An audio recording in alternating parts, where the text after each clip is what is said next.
Okay, welcome everyone. Welcome to this uncut video. This is going to be a full session of me making breaks in Addictive Drums. I was doing some breaks on a previous stream and I got a request for doing a full video of making breaks with Addictive Drums.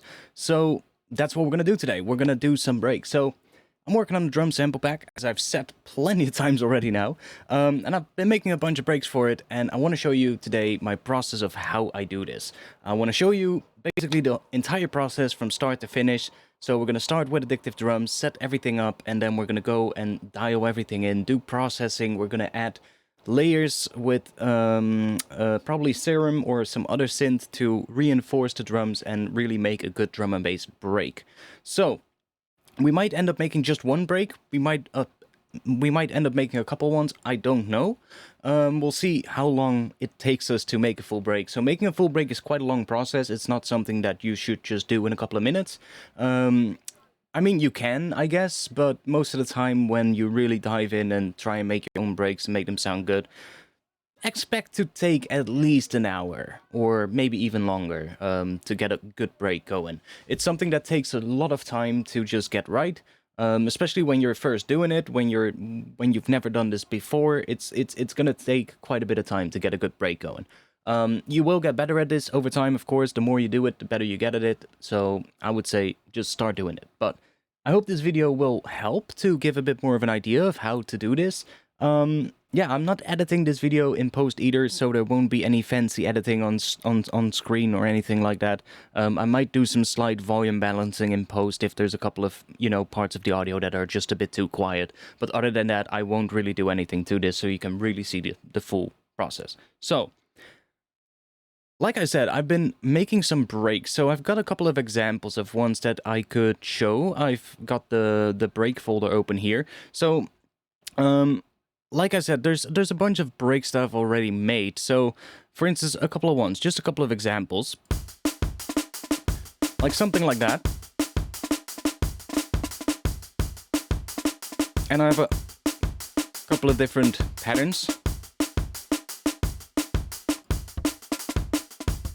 And then there's a couple of more ones down here that I haven't named properly yet that I quite like. Like that. Really big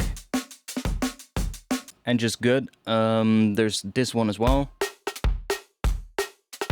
and you can, I don't know, they just have a really nice sound. They're nicely processed already, so this could be a good starting point for a track. You could chop them up. I will include the Rex formats as well, so that those will have all the warp markers and the transient markers basically already embedded in the file, so you can just easily drop that in a project and chop it up. But for now, let's get started.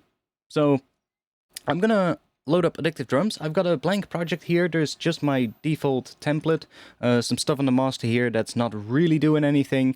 All the mastering stuff is turned off, so none of this is really affecting the sound at all. It's just analyzers and stuff like that.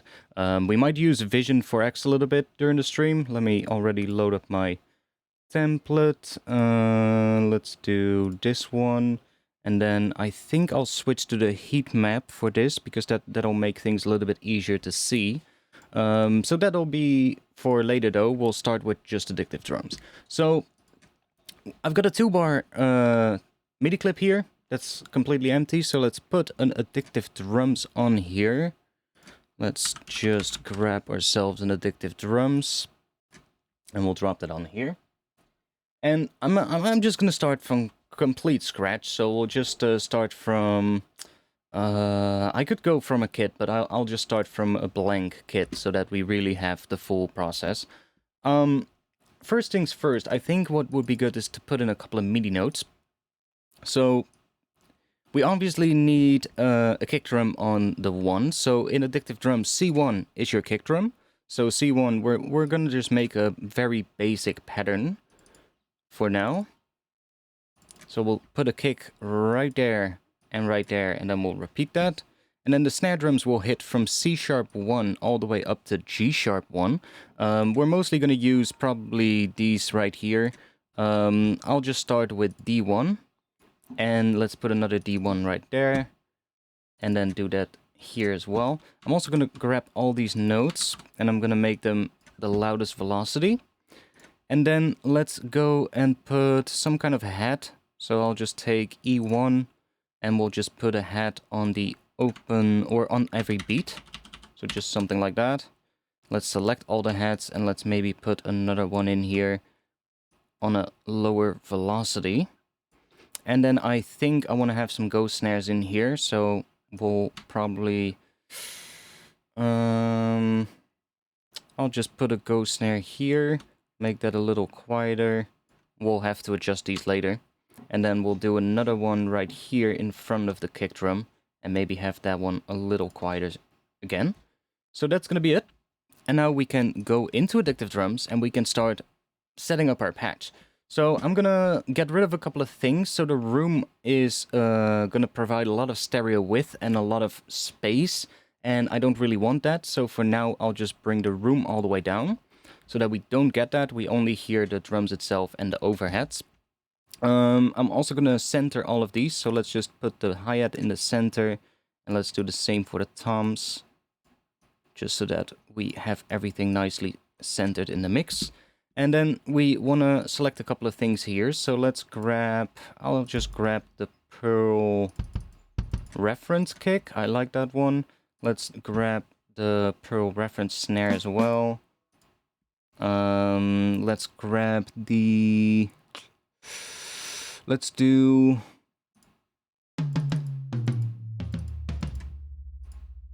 medium. Sure, that'll do. And let's grab a hi-hat.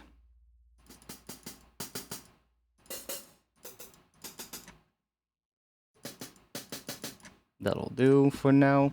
So that's basically our starting point. If I play this now, then already we will get our pattern. So as you can hear, this is the pattern that I used for this break.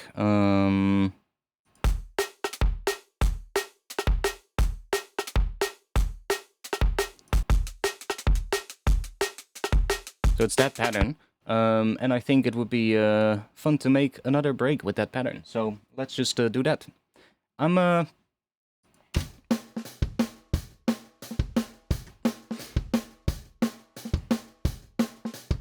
So there's a bunch of things right off the bat that I want to do.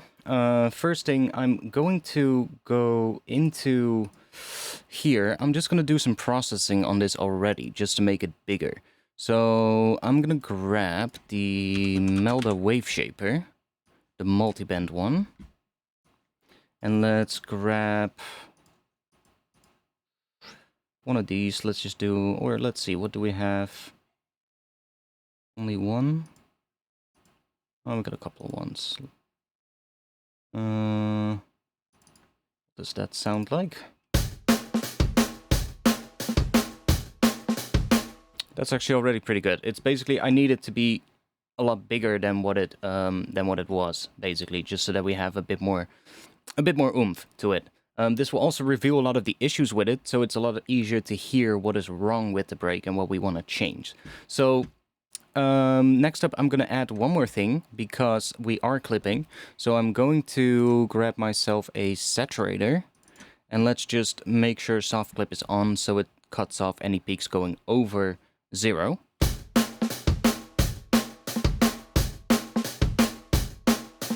Now, one of the main things I already see is we have a lot of width. And the main issue with that is as soon as I sum this to mono, we're going to change the sound of the drums completely. So I'll show you what I mean. If I play this right now, it's very wide. And we can see that as well. So if we look here at the top, we've got millimeters, and on the top here I have an oscilloscope that is split into 2 lanes. The top lane is the mid channel, so everything in the mono in the center of the mix, and then the bottom lane is the side information, so that's everything that is stereo, that is on the side. Now the thing is, when we sum the mix to mono, we lose everything that's on the side. So if there's a lot of information in the sides, and if a lot of the stuff that makes the drums sound the way they do is in the sides, then when we sum the mix to mono, we lose that, and then suddenly the drums sound completely different. So that is fine for like most types of music that are just in stereo and listened in stereo basically almost 100% of the time, I guess. Well, maybe not.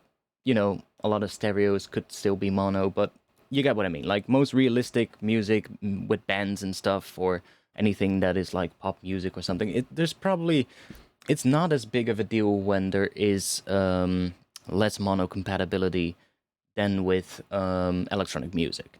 So with electronic music, because club systems are mono, and I talked about this a lot, but if you know about this, just skip ahead a minute or so. But a lot of clubs use a mono system because you don't want speakers in a club, like several different speakers. You don't want every speaker to output something different, because if, let's say, you're playing a stereo mix and there are speakers on the left side of the room and on the right side of the room, and there's, let's say, an instrument that is panned to the left, then people on the left side of the room would hear that instrument a lot louder than the people that are standing in the right side of the room. And that would be a problem, because then you're not going to hear the music the same way depending on where in the room you are. And that is not really nice if you're in a club. If you want to, experience the music, you don't want the music to change too much going from one spot in the club to the other. Obviously, the room acoustics are going to play a part in this as well, but you can minimize how much it changes by simply using a mono speaker system. And that will also make the whole mixing a lot easier, like setting up the whole room and having all the speakers, work well together in phase and everything like that. That would just be a lot easier on a mono system as well. But the downside of that is that if there are a lot of things stereo in the drum, in your drums, or even in your track to begin with, then summing the mix to mono is going to mean that a lot of those elements are going to lose a lot of their power, or just they're going to change in terms of how they sound. And that could be a problem. It doesn't have to be a problem. It could be a problem. Now, when we're talking about width, and I'll quickly go over this, when we're talking about width, I usually think about it in two ways. The lower the sound in terms of frequency, the narrower it will be in the mix most of the time. So a sub bass is going to be almost completely mono or completely mono. A kick drum would also be quite mono, but not just the low end, because there's another way how I would look at it. So like low frequency elements would be very narrow in the mix, or almost mono, or completely mono, and then higher frequency elements are going to be wider, and everything in between there, it's kind of like a slope going upwards if you move from the lowest frequency up to the highest frequency. So the lower frequencies are going to be narrow and mono, and then the further up you go, the wider things get, so that everything opens up. That way, the low frequency elements like your bass, for instance, but also your kick drum, are really going to be there in mono, and are also going to be there when the whole mix is summed to mono, because, it's mostly a mono element.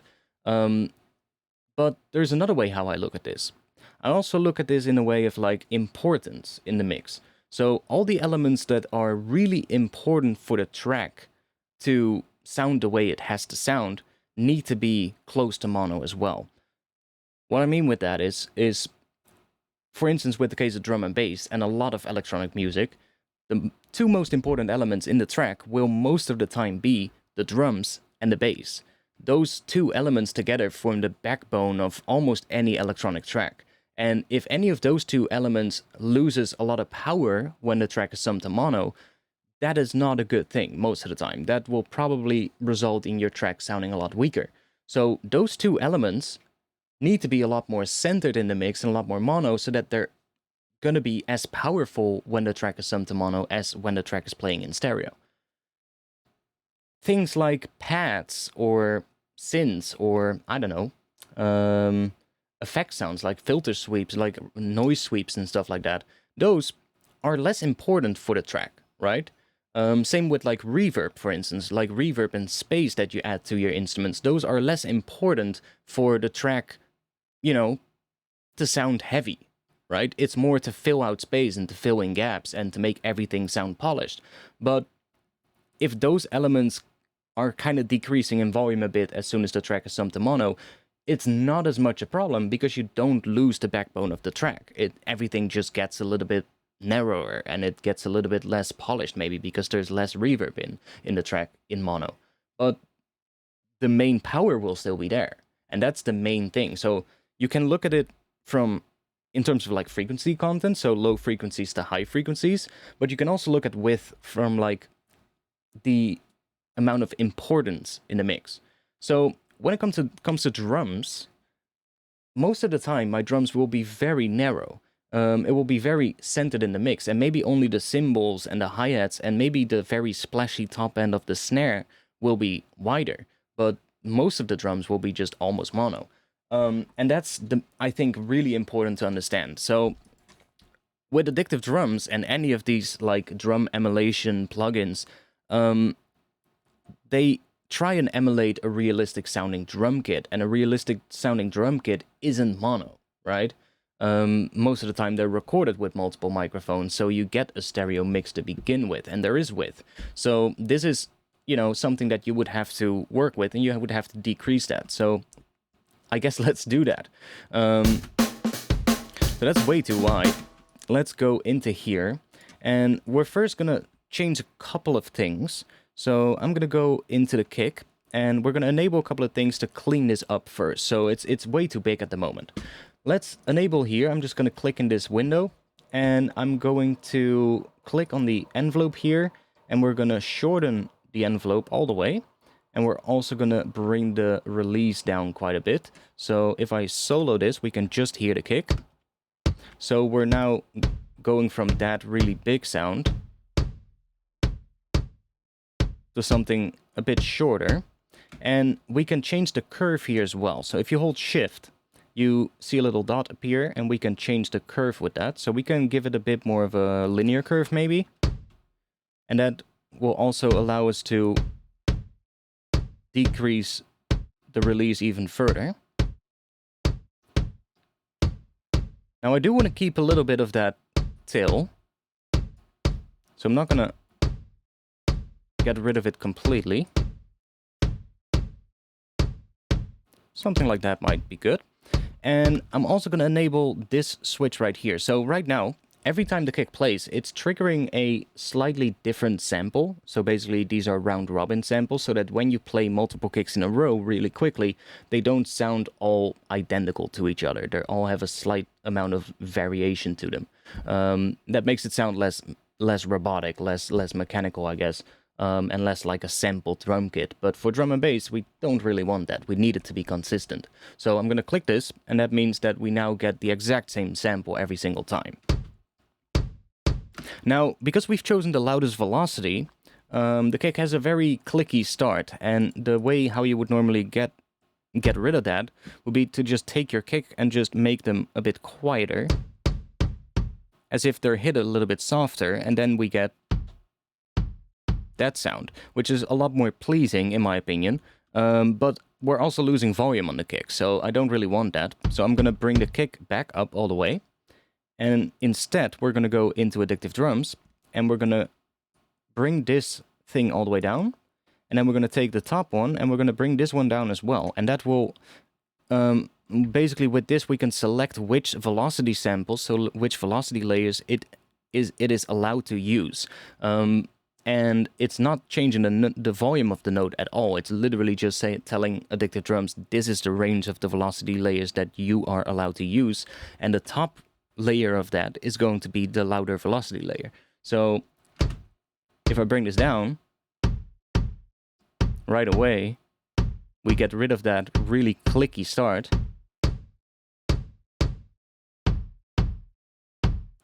And we can get a bit more of a darker kick. So next up, I want to give the overhead level right here. So we have the level of the kick going into the overhead. So that is this channel right here. That's where that bit of width is coming from. I'm gonna narrow this up. So right at the top here, we have this little bar. That is basically the panning, but also the width slider. So if we bring this from left to right, we can pan it, but we can also drag up and down, and that is changing the width. So I'm gonna decrease that to, I don't know, maybe about 30, 35%. And if I play that with the rest of the kick, you can hear as we decrease the width, the kick also becomes a bit punchier. And that's just because it brings everything more in the center of the mix.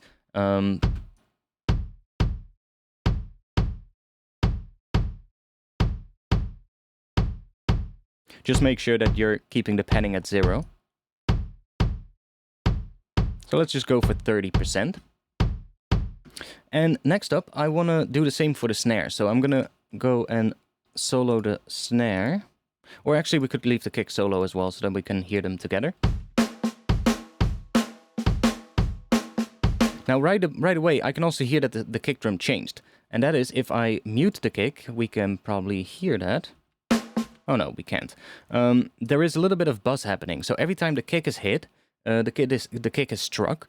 On a real drum kit, the kick drum is positioned next to the snare, right? So every time you hit the kick, and the harder you hit the kick as well, the harder you will hear this. But every time you hit the kick, yeah, that's what I want to say. Every time you hit the kick drum, it will slightly vibrate the strings that are positioned underneath the skin of the snare drum. So there's a couple of strings running underneath there that are basically generating the noise of a snare drum. So if you hit the snare drum, the actual hit of the stick is what creates the tone, the fundamental tone at the start of the snare.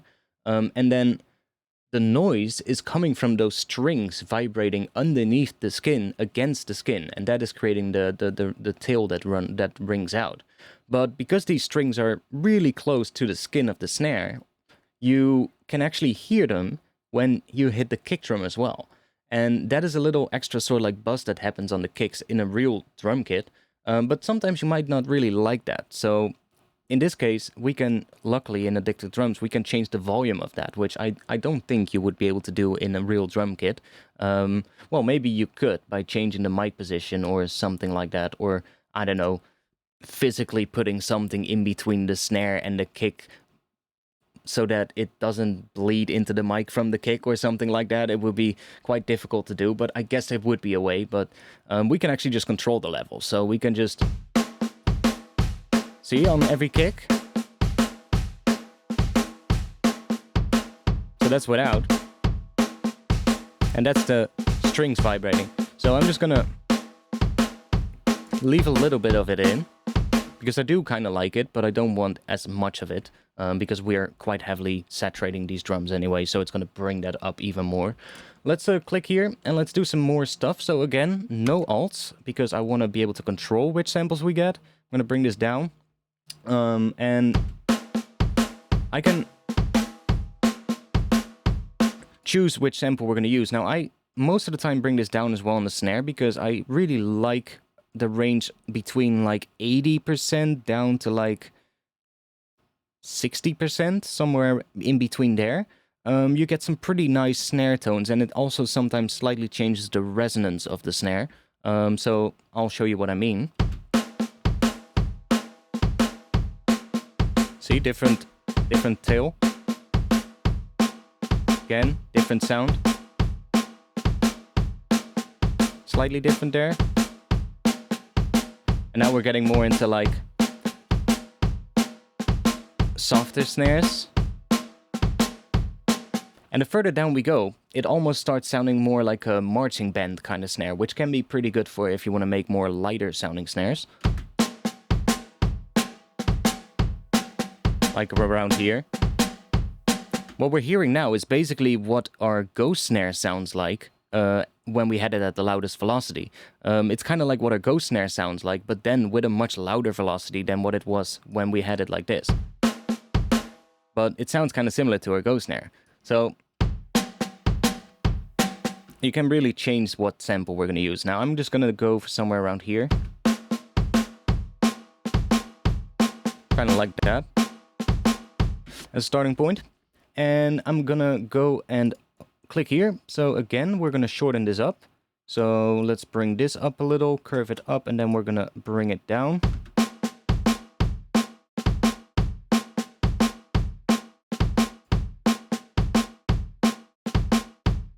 But we still have a lot of width, so let's go in here and let's decrease this as well.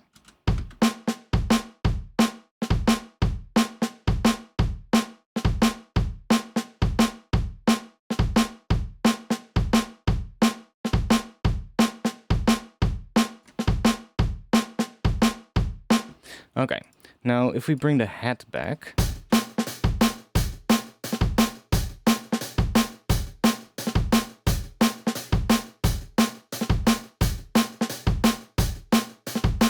Okay, that's pretty decent. Let's listen to that in mono now. See? Now, the sound of the drum doesn't really change. We don't really lose a lot of power in mono, but we just lose a bit of the top end width. And there's more than just top end width, because if I play the sides by itself, we can hear there's low frequency information in there as well. Not that much, but there is some low end stuff in there. But it sounds pretty identical, and that's really good for drums. So let's go back into Addictive Drums, and we can play around with this filter right here. So if we slightly high pass the kick drum, we can sort of like change the sound of the kick drum a lot of times, and it can really help if we slightly high pass the kick to give us some more space to push the drums later with like saturation and distortion. The low frequencies are most of the time triggering distortion the most, so if you get rid of them, you get a bit more room to push things, which can be nice.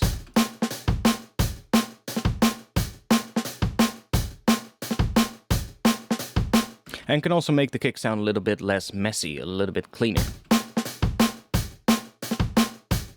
So you can see I can actually go up almost to like 150 hertz and it still sounds good.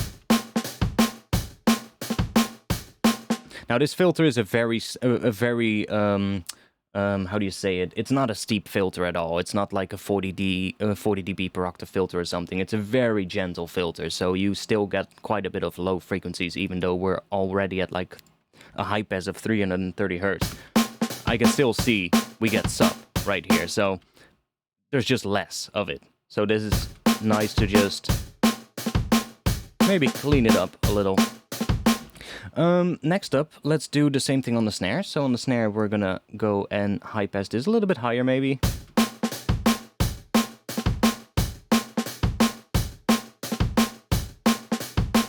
That sounds good.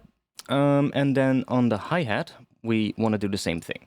So on the hi-hat, let's just open this up a little bit as well. I'm not gonna click this one on because on the hi-hats I actually like it when there's a bit of variation going on.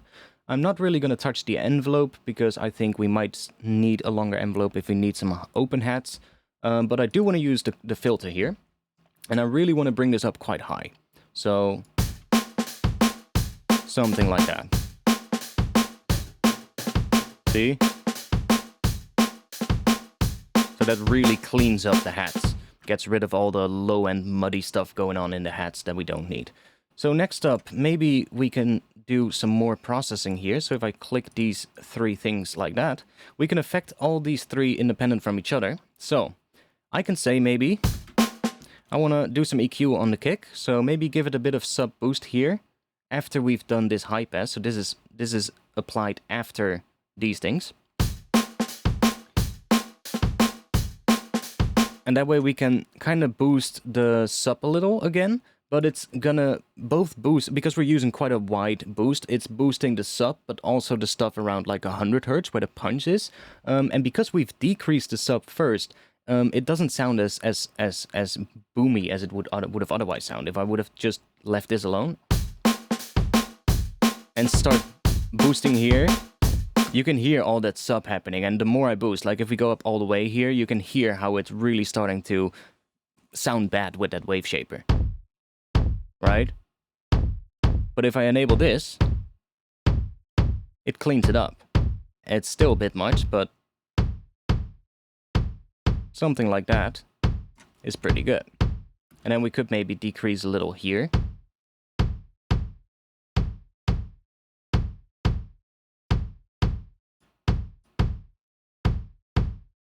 Get rid of a bit here maybe to make it a bit darker.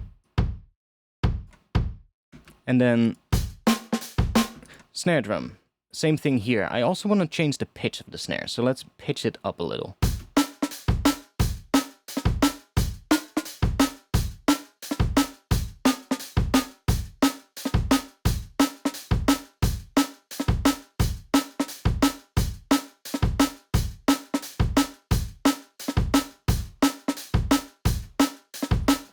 Let me...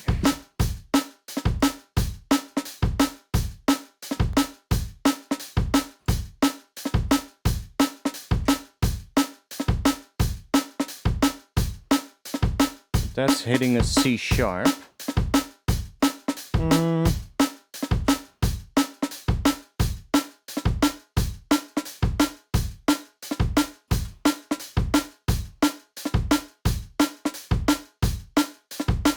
So now the snare drumming is hitting on D, which I quite like. And let's see for the kick.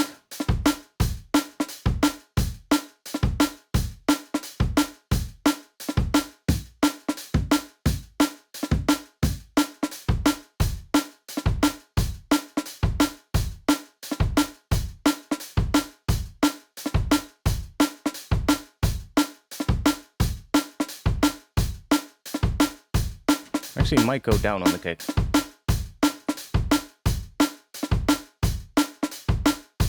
So that seems to be hitting around G, F sharp to G. Maybe bring it up a little bit. So right around there. So now that kick seems to be hitting on G, and the snare seems to be hitting on D, which means the D is a fifth above G, so that would imply that this could work in, for instance, G major or G minor. Now, obviously, we can play around with that, we can change that, we can do things with it, but for now, this is a good starting point, I think. So, let's go to the snare, and let's do a little bit of EQ on that as well. So, I could boost a little around this range here, to give the snare drum a little bit more smack, basically a bit more high frequencies, but not like all the way at the top, but more like the high mid frequencies, I guess. That's where the high end of a snare usually sits. The real top end frequencies, like the stuff around here, is more what the noise in the tail is usually. So if you're going to boost this, you're just going to boost the tail, the noise in the tail of the snare. And if you really want to give the snare a bit more impact and a bit more punch and make it punch through a mix, you usually want to be boosting a little bit lower. So around like, I guess like 1000 to like 4,000 or 5,000 hertz.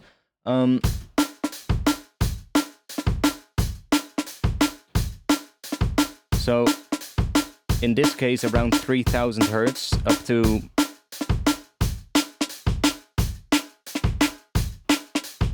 well, a little bit below it as well, but in this range seems to be the area here, so I'm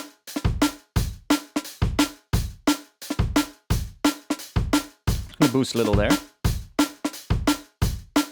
Maybe decrease this area a little, which is where the fundamental sits. And then on the hi-hat, so a lot of people are often tempted to boost on the snare on the really high frequencies because there's like, it doesn't sound bright enough. It needs more of that that really high-end frequency stuff. But most of the time, that's not coming from the snare. Most of the time, that's coming from the hats or the cymbals or the rides. And the snare is actually a lot more duller sounding than what it ends up sounding in the mix because of the fact that it's often layered with a hat. So the hat is where I would usually start boosting right around here in this area. And I'll show you, like, see? As soon as I start boosting there, we get a much brighter sounding snare because that hat is layered with the snare.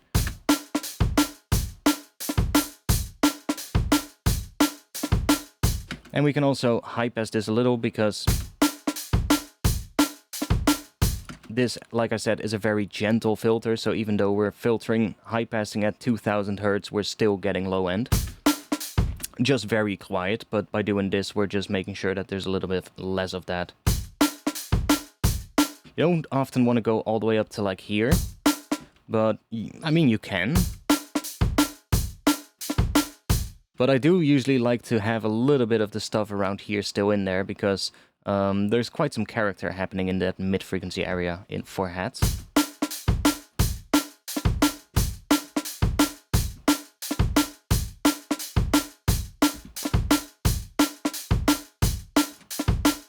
Now for the overheads.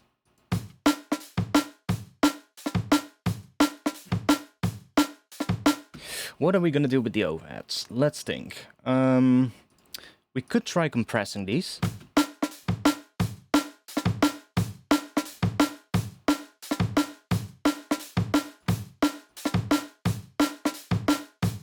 and see what that sounds like if we mix that in.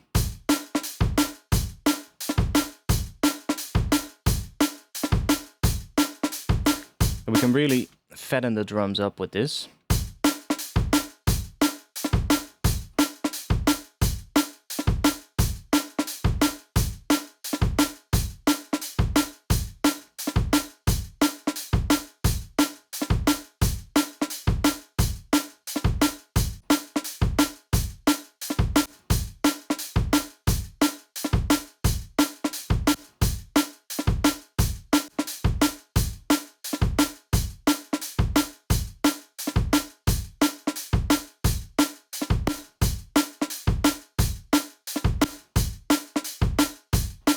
I mean, it's subtle, but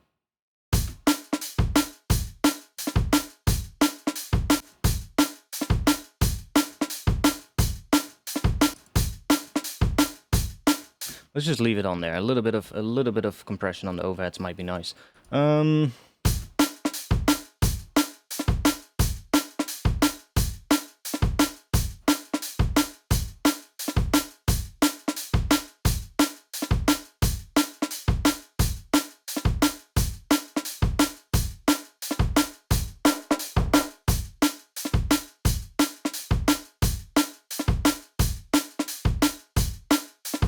Or just leave it like that.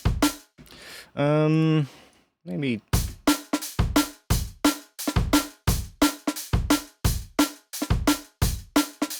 And let's see what happens if we do a little bit of transient shaping. Maybe bring the sustain down a little on the overheads. See what happens.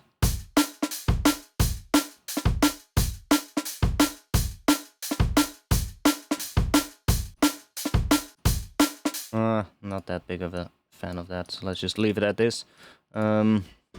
Let's see. Let's go back into here and can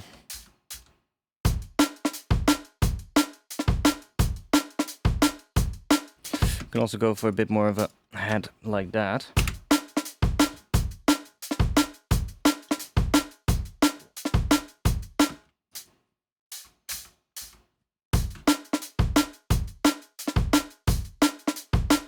Have a little bit of an accent on the first one.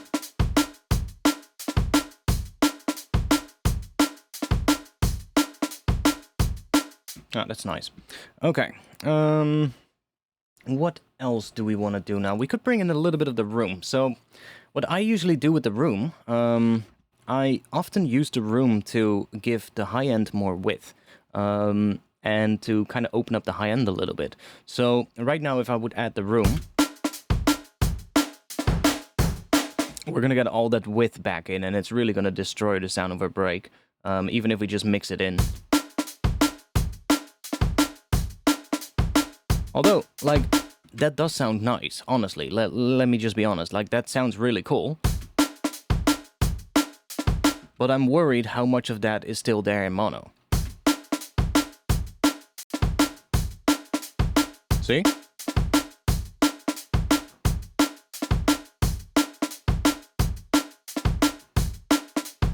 Like, I like what it's adding, but if I... Let's do a test. If I put this in mono and go back into here,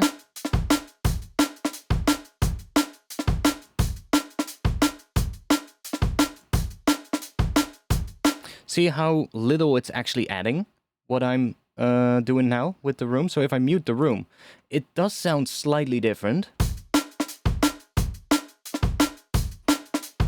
That's with. That's without. So it does. We do lose a little bit of that room sound, but it's not that big of a change that we hear. Whereas if I play this in stereo, we can hear that the change is actually quite big. Like if I play it now, this is without the room. And then I'm gonna add the room back in. And especially the kick drum. The kick drum just opens up. It becomes this really nice sounding wide kick drum, but in mono, that's not the case. We don't get that sound. Now, you might be thinking, if you listen to this, that's great, I love that, I love the sound of that, and you're working on your track, and you're building your tune around the sound of these drums, and then you listen to your track in mono, and it's like, wait, the kick drum sounds completely different. It doesn't have that big sound anymore, because part of what made that sound came from the width. And we can get that same kind of sound, but with less width, albeit with less width, of course, but we can get that same sound and still make it present in mono. But the only thing is, we will have to sacrifice some width. But I would rather sacrifice some width and make the drum sound good in both stereo and mono, if you get what I mean. So how long have we been going for? 41 minutes. Oh, that's actually not that long. I did a recording before this. I did another one, and after 40 minutes, I looked over and I saw that my mic was muted, and I had recorded for 40 minutes with my mic muted, so I had to start over. Luckily though, in the previous recording, I didn't have a good break yet at 40 minutes. We were still tweaking the patch, and now we're already at the point where we're actually working on making it sound as good as possible, so that's good. Okay, so first thing I want to do is I'm going to narrow up the kick and snare going into the room. So let's go into here and let's play the kick, and I'm gonna bring this room, I'm gonna bring that down. So I'm forcing that kick to basically be mono or more mono in the room. And I'm gonna do the same for the snare. So quite a bit of width. And we're gonna narrow that up. I'm fine with a little bit. I just don't want as much. So that's that. Let's unmute these again.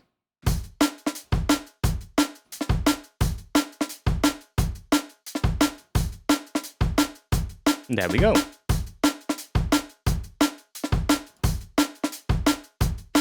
Obviously, we still lose a very little bit, but it sounds much more similar to each other, and that is great. Now, we might be able to push the level of the room up a little bit more. You don't want to go up too far. Now, again, we also have control here, so we can also fully decrease the width here. And if we do that, you can hear that we get a lot of punch, actually. I was playing with this earlier, and listen how much more punchy it becomes. Now, you can also go in the opposite direction. I'm not entirely sure what that means. I think it's then going to flip the polarity of that thing, but we also have a switch to flip the polarity, so I'm not entirely sure.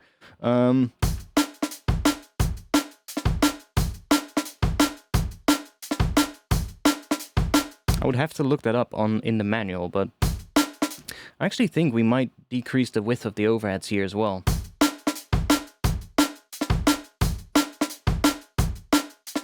Maybe not as much, just like, I don't know, 50%.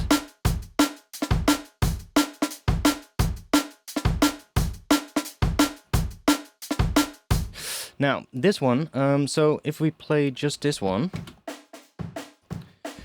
I can go into here, and I can say, for instance, let's push the hats a little bit louder into the room. And let's go into the room here, and let's bring up the EQ, and let's boost around here. So we're gonna get a lot more of that high end.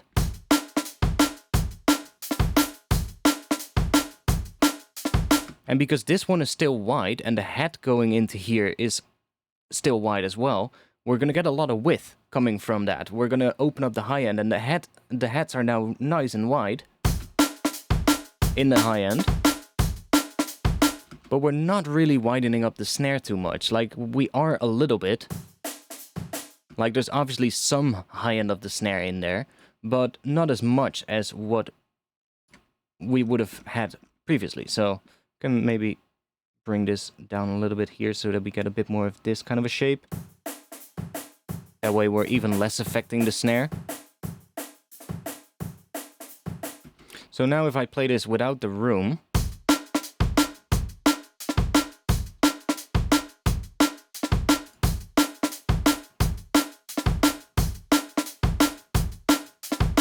that's actually pretty nice. So let's check one more time. Yeah, that's good. Okay, great. Now, let's do a little bit of another test. I want to do another pattern real quick, just to see what that pattern would sound like. So I'm gonna go and grab this, and let's just get rid of all of these, and let's get rid of all of these hats as well. And let's take a kick pattern that's more like this. Let's bring one of those kicks down a bit. Let's bring you up a little, and we'll just copy you over. And then I like that one, so let's just do that. Maybe have...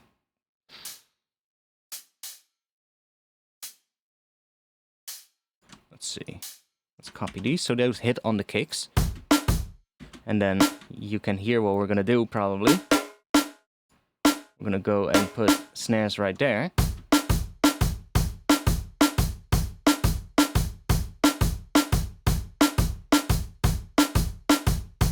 Okay, and then we want some ghost snares, so we want, I don't know, maybe one here.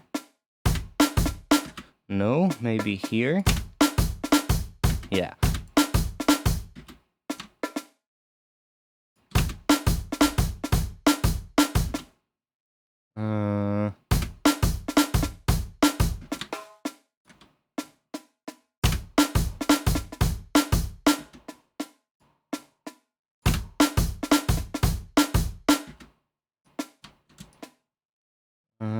Let's grab you.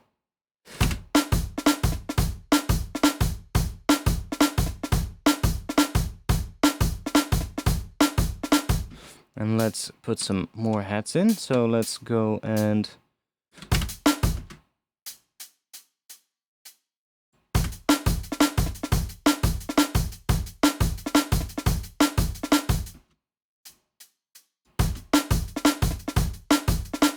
let's grab these right here, and let's put another one in there. A little bit louder, maybe.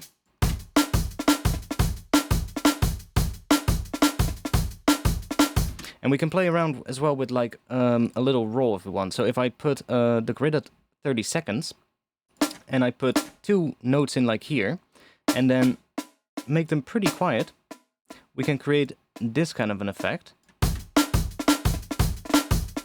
Which is really cool.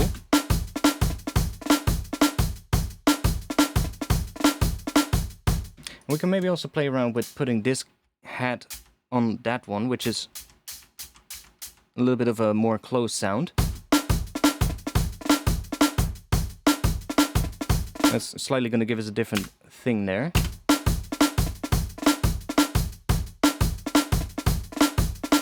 Yeah, that's actually working pretty well. We can also try out that one. But I'm more a fan of this one.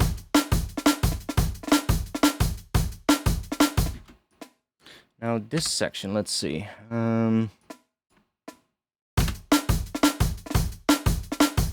Oh yeah. That's nice, having that little roll right there. And then maybe put this one here. Nah. There? Or just in front of there here.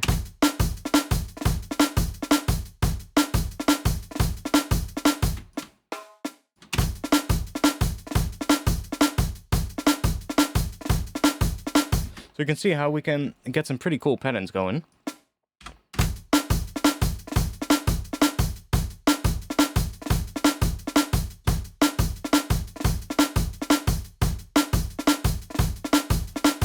Yeah, I like that a lot. So one thing we could potentially do here as well is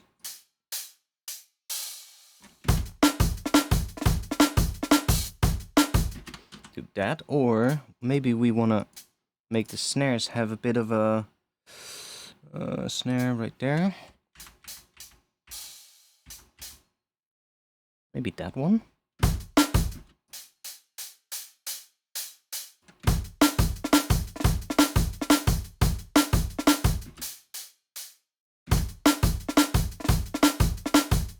That's actually nice. And then maybe if we take the heads that hit right after the snare, that one, and then just put those on that head.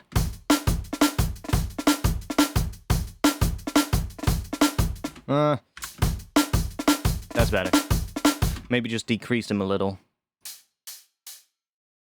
in level. Yeah.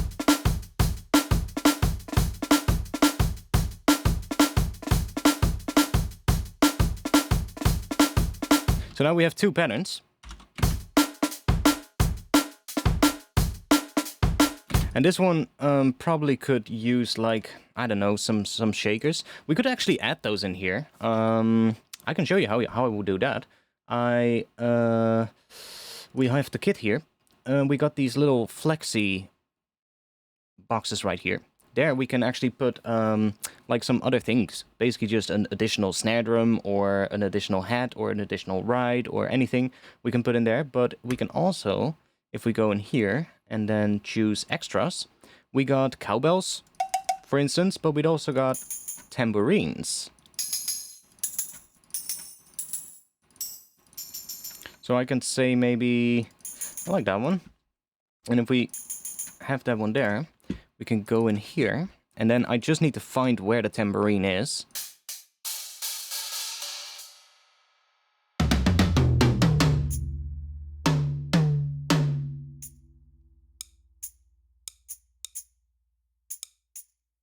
So these are the tambourines.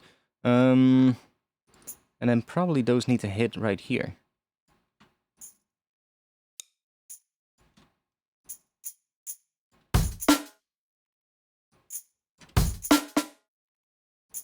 Or, let's think. Can I solo the tambourine for now? Yeah, there we go.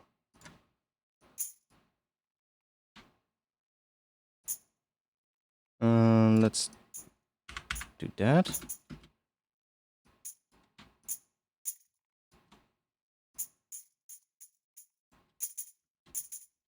There we go.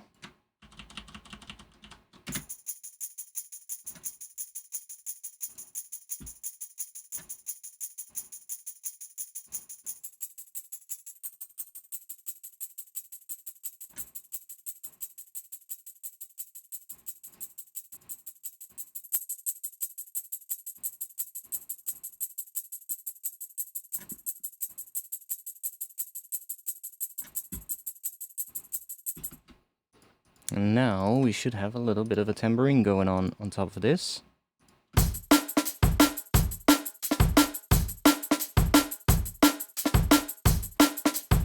Like, that can be nice, but it will make it harder when you want to chop the break up later, because the break is a lot busier. So I usually advise to just not do this and just leave the break a little bit sparser so that it's easier to use later when you want to chop it up or want to use it in a track. You can always add a separate tambourine on top of it later, right? If you need that extra bit of pace. So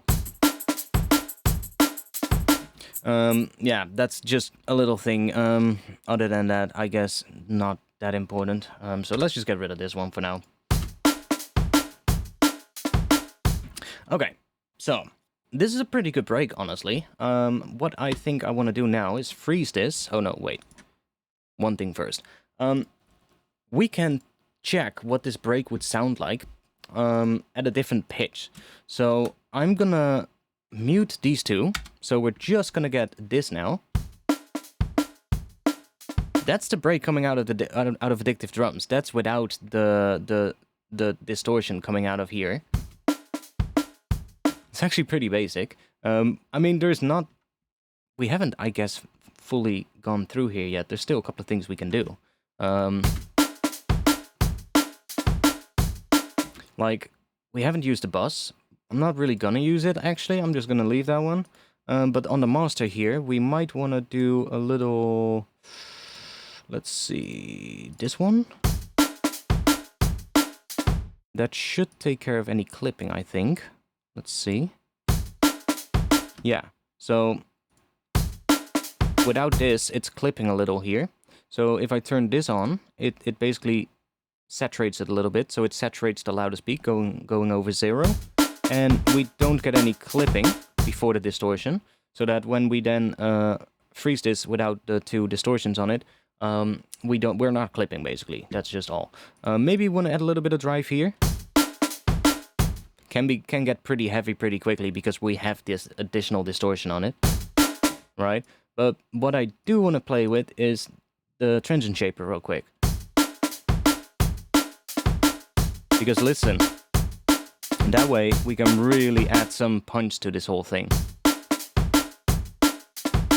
And we can also tighten it up a bit.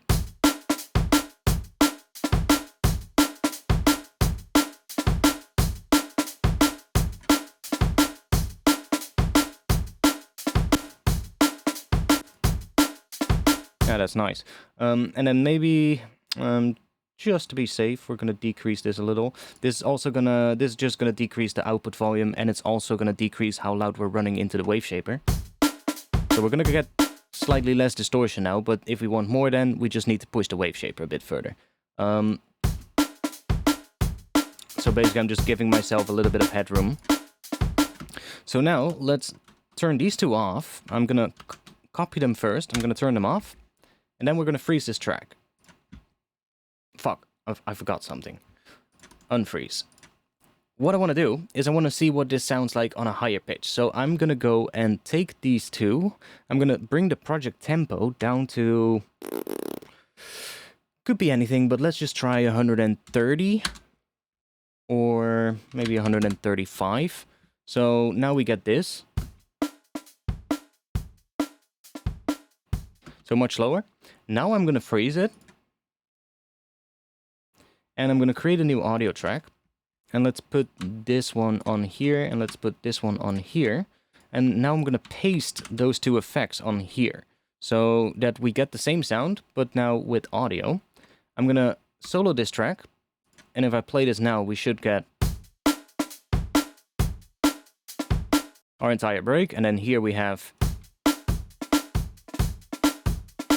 that one. I'm gonna go in here, and I'm gonna go, and it should have done all of these correctly, I think. But just to be sure, no, it hasn't, because there should be a hat here. I'm gonna remove all of these markers, delete transients, and I'll just quickly add them myself. So you can just use, if I set this to 16s, we can just put our marker there, and then just do Control-Shift-I, which creates a transient marker. So if I take that out, oh, it's still there. Let me get rid of that one. Yeah, so now there's no transient marker. If I put my marker there and then just hit Control-Shift-I, it puts a transient marker, and then I can just move to the next one with the arrow keys. Do that again here. There's a hat right here. This is a ghost snare. There's another hat there. Kick drum right there. There we want a marker there. There. And I'm just doing this because I know this is exactly on grid, so that even if Ableton has just ever so slightly made a mistake somewhere, now it is perfect, and it has the markers in the exact spot. And I want to do the same thing here, so let me just get rid of all of these markers, delete transient markers, and then just add them myself. So we have there, and let me set this to 16s, there, and then there, and then here we get a 30-second note, so I need to quickly switch to that, and then we go back to 16s. And that way the chopped up file that we end up with is cleaner, because I want to use the either the beats warp mode or the repitch warp mode. So for the beats warp mode, this would come in really handy. So now I can play this. So we're just gonna get our break. If I now put the tempo back up to 175, we're just gonna get a break back again. So if I unfreeze these ones now and then turn these two back on, they should sound identical.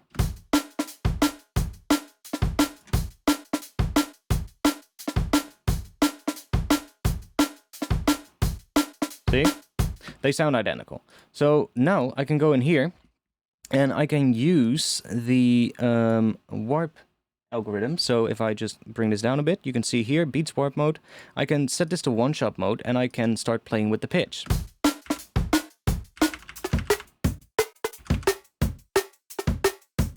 So we can get different sort of like pitched breaks out of it. And that usually gives us a bit more of that sampled break kind of feel, because sampled breaks are usually pitched up. So if I take this one and pitch it up to 5, we get... yeah, you get more of that sampled kind of sound. Now, you can also use the repitch algorithm. That will just do the same thing, but depending on the tempo of the project, we will get a different pitch. So...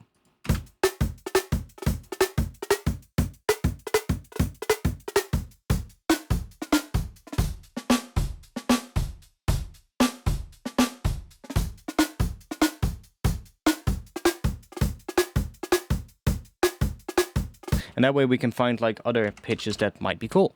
Now, I like using the beats algorithm because then you can also kind of shorten it and get like more of like an intro break that would work in an intro of a track. Like that, maybe. And again, like, we might want to have it a little bit louder going into here, so push the input.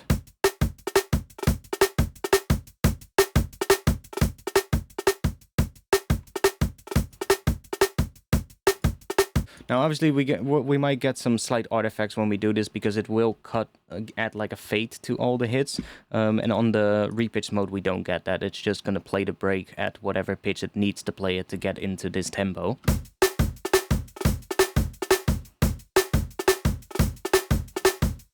But that's a pretty nice break, actually, pitched up.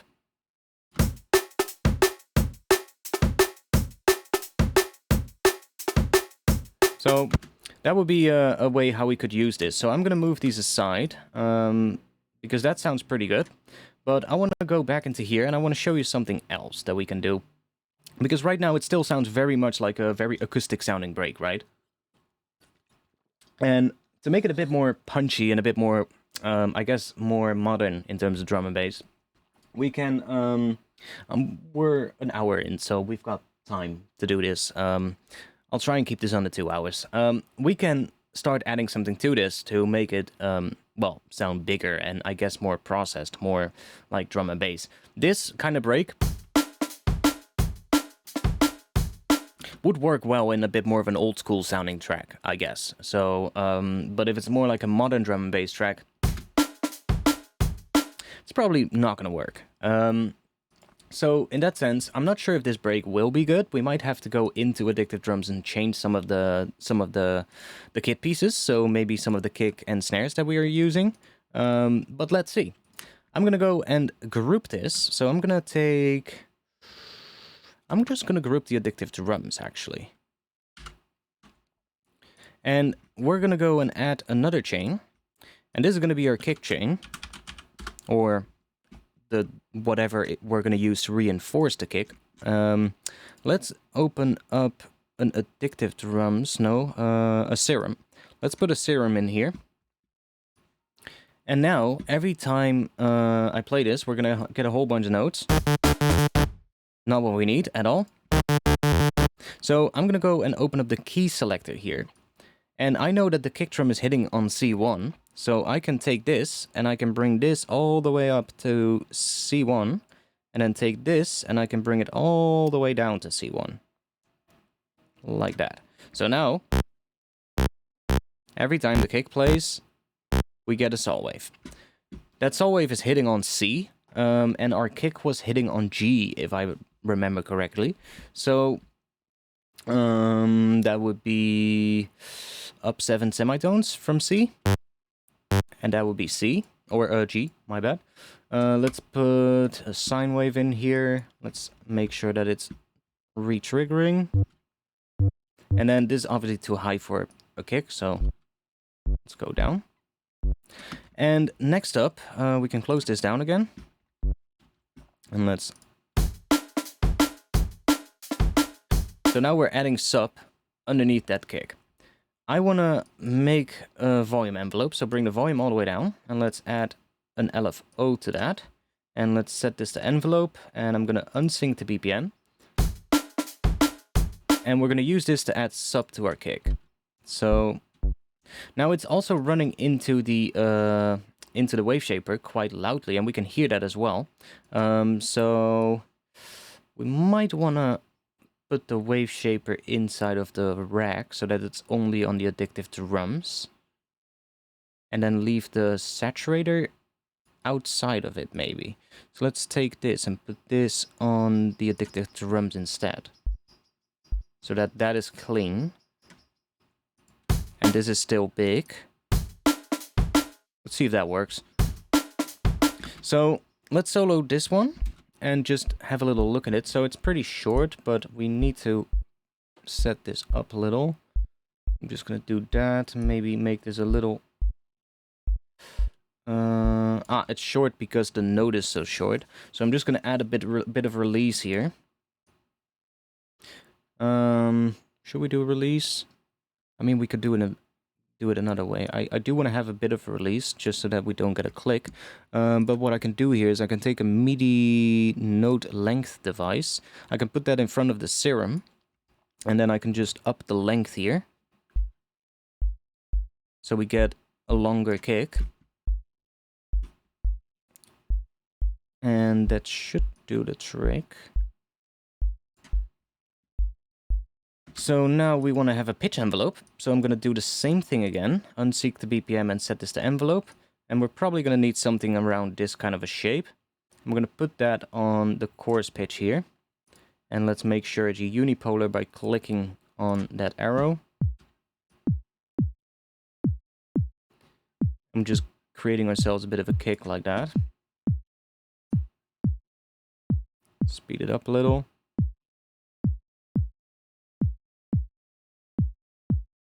And now I want to start listening to it together with Addictive Drums so that we can hear the two, sort of like the two together.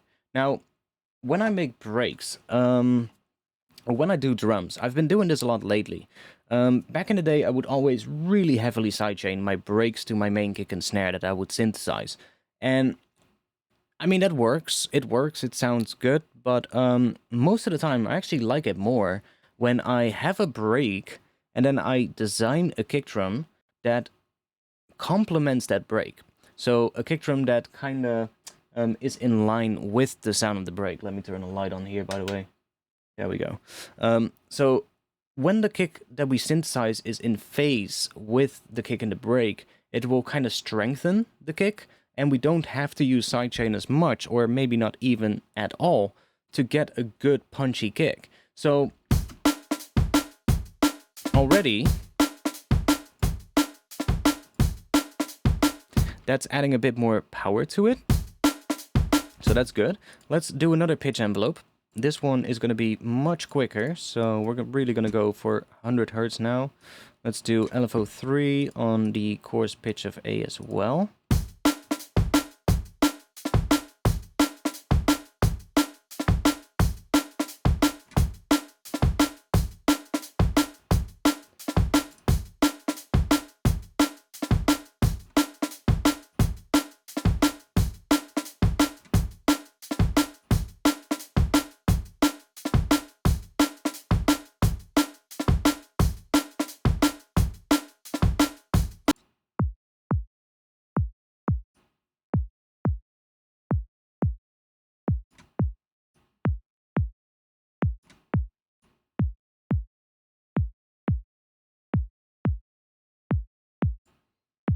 Just make a kick that sounds kind of nice. Decrease this a little here so that we get more of a click.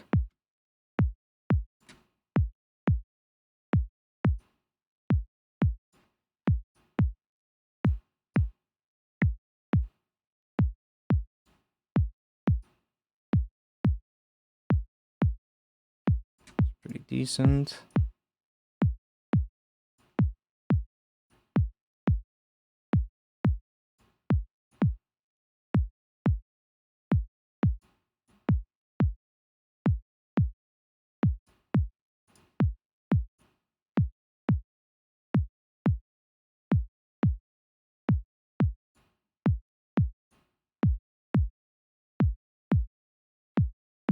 So that would be a decent starting point.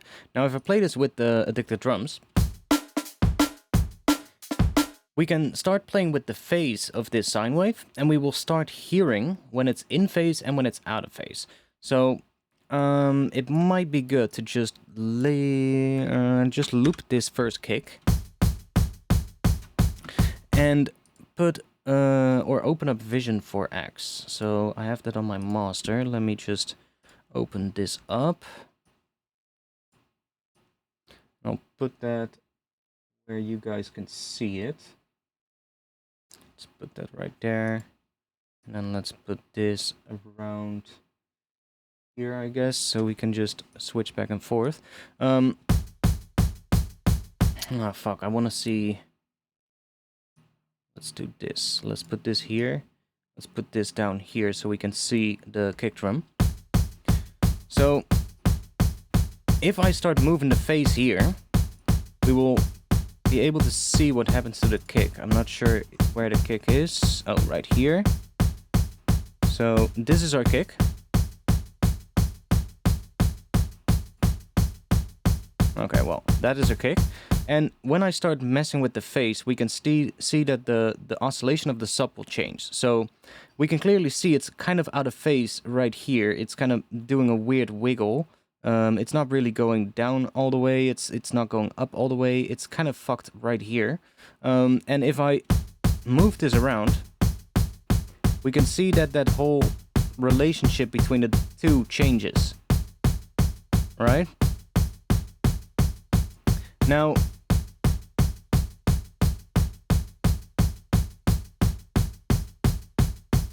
none of these positions are particularly good, which means that the pitch envelope is just completely off. So let's mess with this.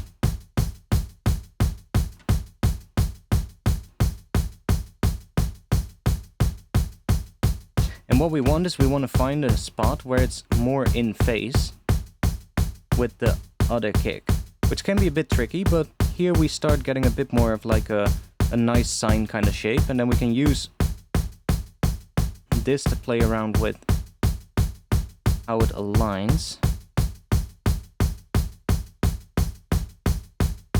And it doesn't always work perfect, but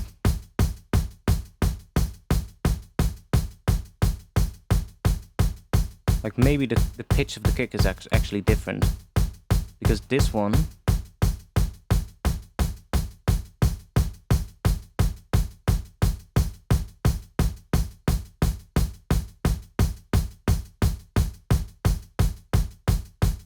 like 4 actually seems to work pretty well. I'm looking at what happens in the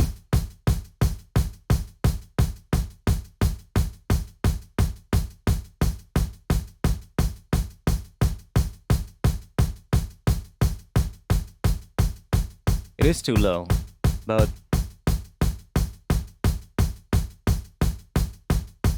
okay, let's put this here.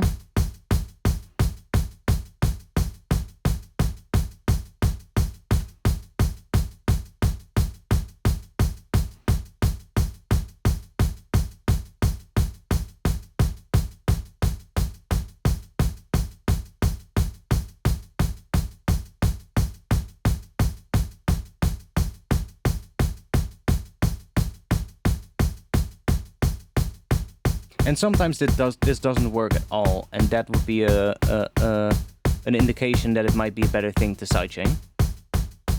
But when it does work, can sound really nice. So let me try and make it work.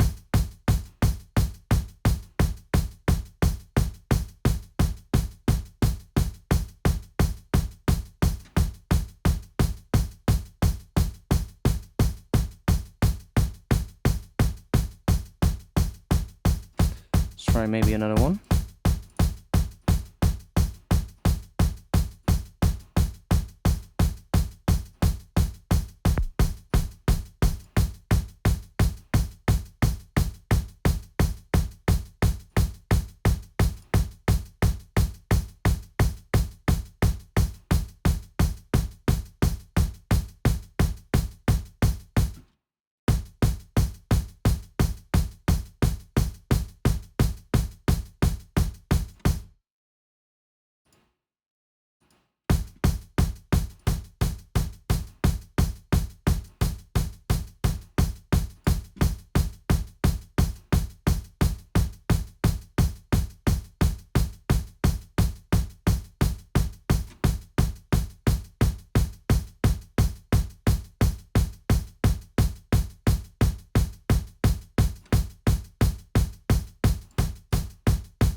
That's pretty cool.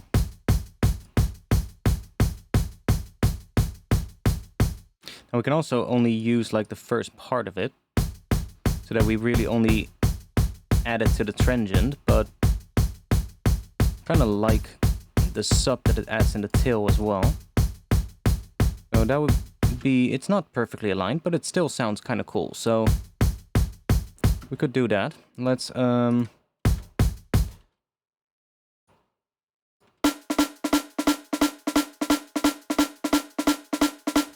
so our snare drum is pretty decent already, but I probably want to do a similar thing for the snare. So let's create another chain, and in this chain let's put another serum, and this time we want to set this up so that it only, let me move this aside a little bit. So now we only want this to be triggered by C#1 up until G#1. So that's all that. And then if I play this now, we can hide this again. If I play this now, we're going to get a bunch of different pitches, because not all these notes for the snares are the same pitch. So to fix that, I'm going to grab a scale device. I'm going to put that in front of here. And that way I can tell basically all of these. I'm just going to say all of those notes, regardless of what note it actually is, it's going to output a C.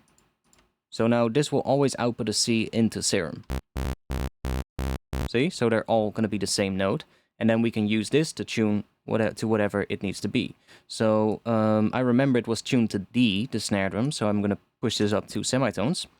And then set this to, let's use a sine to rounded square, so that we get that kind of a shape. Let's make this re-trigger and put an envelope on here. So let's use this envelope mode. Let's do BPM, and then let's see. Okay, that's too low pitched. I think our snare is in this octave, if I'm correct. Yep. That's exactly the right note. So now I'm gonna go and create ourselves a fundamental. Now we don't need as much because there's already plenty of fundamental in the actual in the actual break. But I want to use this one to add the really punchy transient. So if I'm now gonna add a pitch envelope to this, so let's do something like this. Like create a little section where it stays on one note, and then we'll do this, bring it down, and then let's take an envelope, BPM, bring it up, put that on the chorus pitch, and make it unipolar.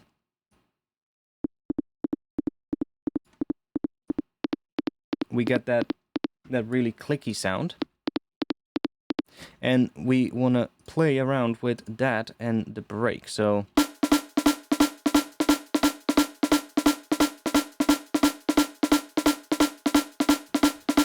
then we want to look at the break. So I'm not sure if we can. Yeah, we can. So we get this. And I can make sure that if, let's say, if I make this longer, we will be able to see when the fundamental is out of phase. So this is the fundamental part of the snare, the first section of the snare. If I play around with the phase here, we can hear as well. And now we can see that this gets a lot messier and it also gets a bit quieter. That means the frequency of that fundamental coming out of serum is cancelling out with the frequency in the break, the fundamental of the snare and the break. So if we play with the phase here, we can see that the level of that fundamental frequency in here is changing.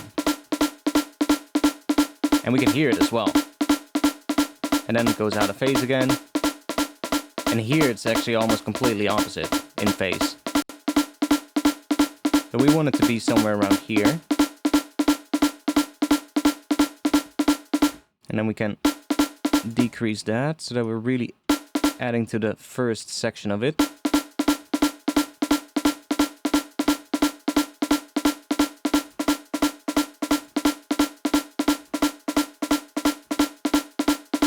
That's really nice. So snare. And then one thing I need to do is, because we have ghost snares and those ghost snares are quieter in volume, I need to make sure that this volume envelope here is also velocity sensitive. So I'm going to the matrix and I'm going to go onto here lane 1, which is LFO1 to volume. I'm going to click here on the auxiliary source and I'm going to choose velocity. So now these ones will respond to the velocity. So those ghost snares will have a quieter transient as opposed to the higher levels. And we can even use this to give the ghost snares even less of the fundamental. See? So that way I can really curve that down. So now the ghost snares just have a tiny little extra click, but the louder snare, the one that hits at max velocity, is always going to have the full click. And that way we can make that main snare stand out a bit more versus the ghost snare in the break being a lot more subtle.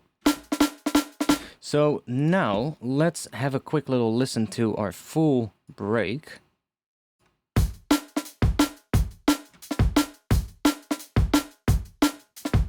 And let me zoom in a little bit here. Let's set this to 2.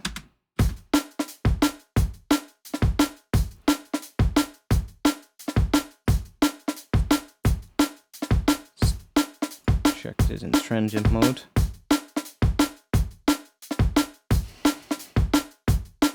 That looks pretty good for like a more acoustic sounding break. Now, to quickly demonstrate, this is without the kick and snare fundamental extra, so like layer.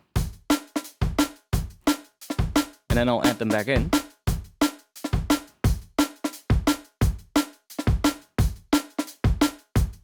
And it just beefs everything up a bit. It makes everything a bit bigger. That one is quite subtle. Now, if I record this real quick, or just freeze this, so I can take a little sip. And then let's put the audio on here. We can have a little look here. So, especially on the snare, it's pretty well visible that that first initial hit of the synthesized snare is kind of clashing a little bit with the first part of the snare from the break. So I could get around that really easily by adding a little bit of sidechain or adding a very tiny little bit of attack time to the snare and the break. So if I go in here, and let me just play this break. Oh, that's way too loud. My bad. Let's go into Addictive Drums, and on the snare, I'm going to go in here. I'm going to bring this attack up a little.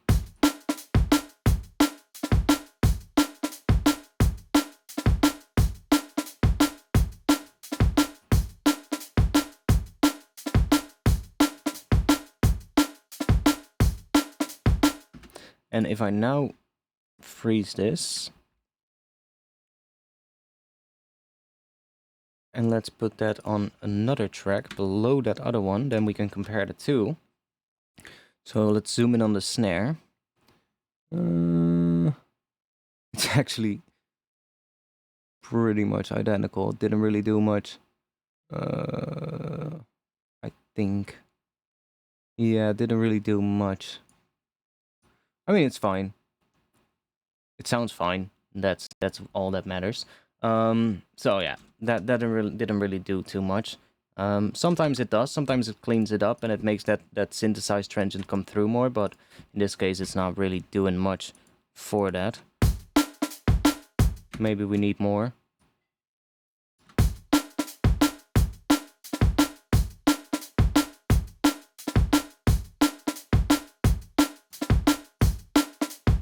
But actually, I think the snare already layers really well, so we don't really need too much.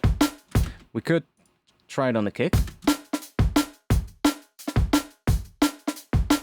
But again, we're losing actual punch because I've made sure that these synthesized layers already align to the break, so we don't really need this.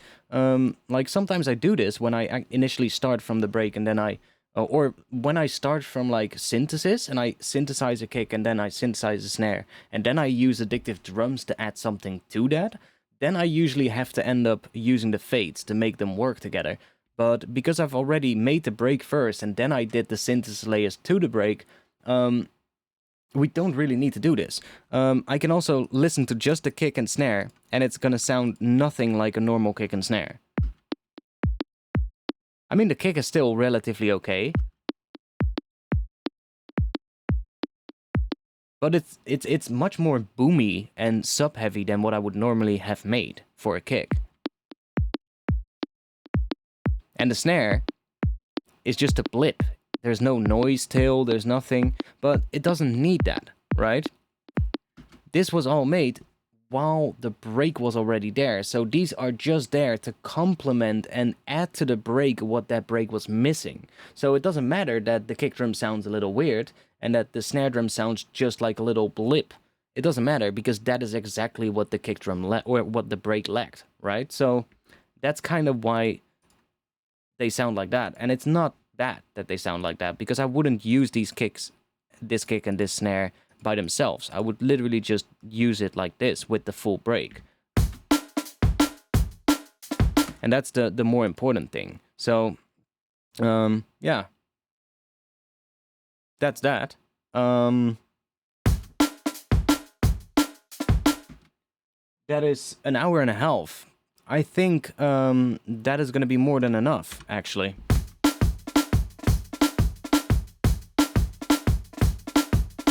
So this is still a bit more of an old school sounding break. It's not as much of a really modern digital sounding break, which is good though. I like old school breaks as well. I guess if I would want to get a more digital sounding break, I would probably do this different. I would probably start from the kick and snare with synthesis, and then I would add like a resonant layer to the snare. And then maybe use Addictive Drums for the hats. And I wouldn't use as much, I wouldn't probably have the entire thing in one patch either, in like one Addictive Drums patch. But because I'm making a break here, I think it's nice to keep it all in one patch because that way it sounds more cohesive. One thing we could try is put the wave shaper outside of the group again, which is gonna be too heavy probably with the kick and snare layer. But if we then use the volumes here, we can control how loud that runs into the wave shaper.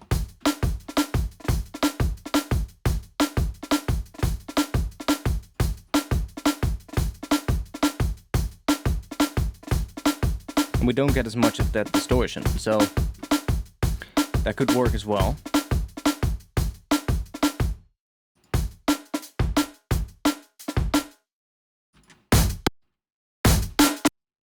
Why are you so fucking loud?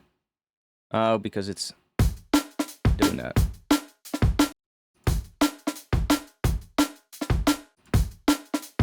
See, it starts getting a slightly different sound if we do that, but it both sounds cool. So, I'm just gonna leave this one in here because I kind of like that, and then just leave these at their regular velocity. Because that's a pretty decent break. Now from here, yeah, a lot of stuff you can do still. Like you can start post-processing this more. Like obviously doing EQ and everything is gonna make things change. I don't really think this needs too much. You can go in here and start changing out these for like different samples. So for instance, I know I like the Tama snare as well. But obviously because the other layers are not made to this one, we will have to tweak every single layer that, or we would have to tweak the snare layer, and we would have to tweak all the pitches as well, because this would obviously be a different pitched snare. So yeah, depending on the snare that you use, you want to, you know, tweak the patch again. But if you've made one patch, it's easy to come up with variations on that same patch. So that would be something you could do. Sometimes it can be nice to add a little bit of reverb in here. So I haven't really gone over that, so maybe I should do that before we end. Sometimes it can be nice to have a little bit of reverb to glue it all together. So we have two channels here. So if I just enable this one and then let's say send the snare to it.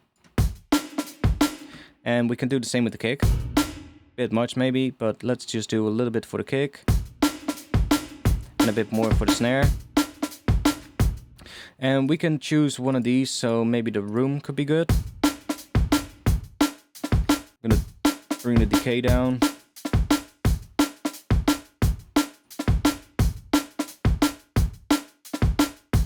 And we might want to decrease the width of the reverb so that it's a bit more narrow. Or not. Maybe we want to high-pass the hell out of the reverb. So that's really only the stuff in the sides, I guess. See? And then it's just adding that to the final break. And then probably want to send the hi-hats to it as well.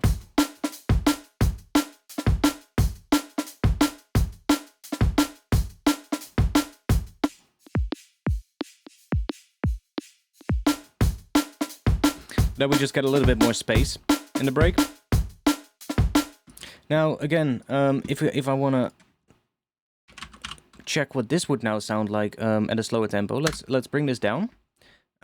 Freeze this again. Let's turn. No, let's freeze it. I'm just gonna turn this one off. Let's freeze that. It's actually gotten dark through me recording this video. I hope you're learning something from this, by the way. I'm trying to make this as easy to follow as possible, while not having to, you know, do a whole ton of editing on this, because editing this video down would suck. It would take a lot of time. I don't fancy doing that. So, yeah, this would be our break now. And then let's go back up to 175 BPM. And go into here, and we want to put this on repitch mode. So now we would get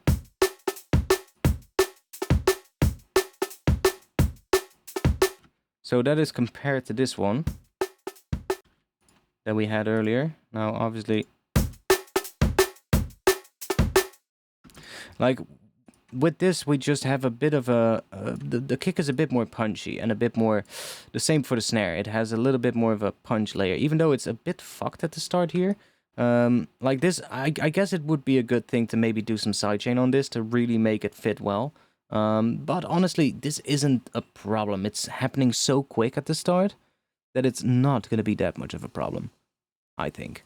We could even try using a transient shaper. So I'm gonna go and grab, let's try the Shock Audio transient shaper. I quite like this one.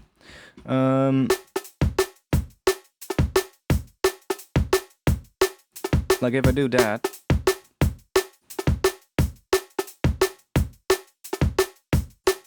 it's really gonna boost that initial hit that we have at the start.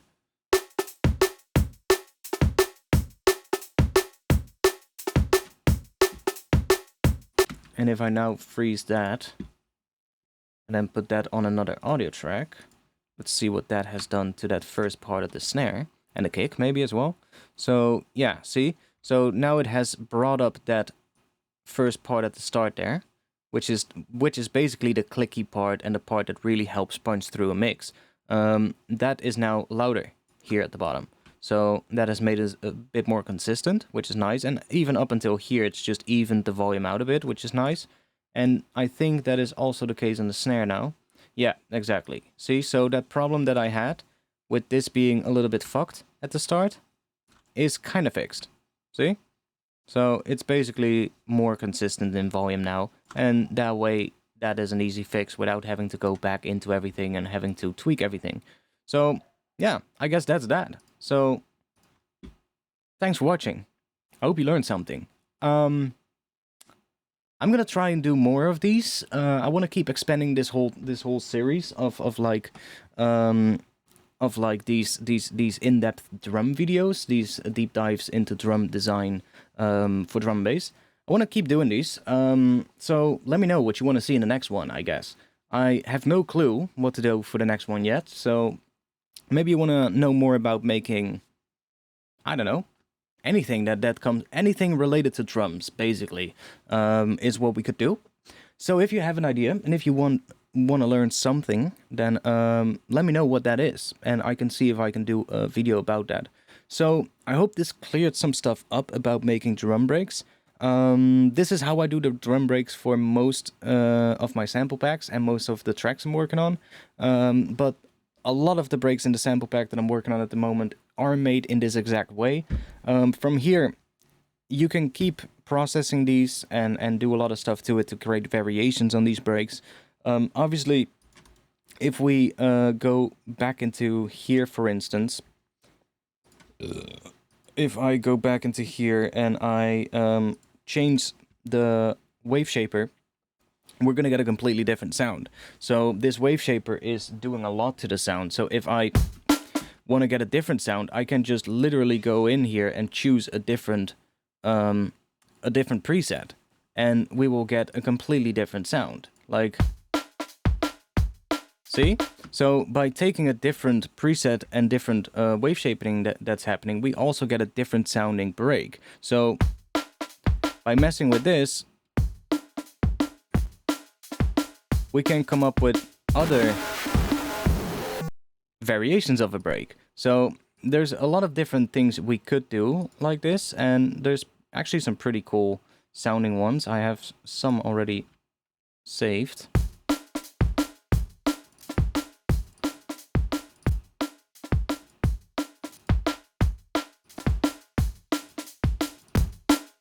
Now that one just sounds nice, but by messing with this here,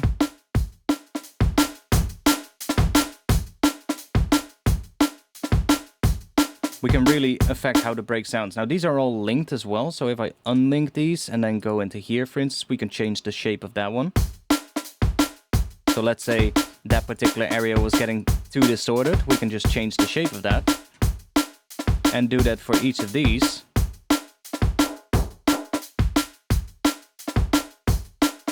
And that way we can get a lot of variations on the same break. And just by playing around with the processing on these breaks, yeah, we'll probably use some really interesting results. So play around with that, I guess. Yeah, I'm not going to drag this out anymore. Thanks for watching. Hope you liked it. That's an hour and 40 minutes of making drum breaks. I'm going to be back with a live stream every Friday on my YouTube channel. So if you want to see that, tune in on Friday evening, 8:30 p.m. Amsterdam time. Like I said, let me know what you want to know about drums. What if there's something that you want to learn about, let me know in the comments below this video, or let me know on Discord or on Patreon, and I'll see what I can do. So thanks for watching, and see you all in the next one. Peace.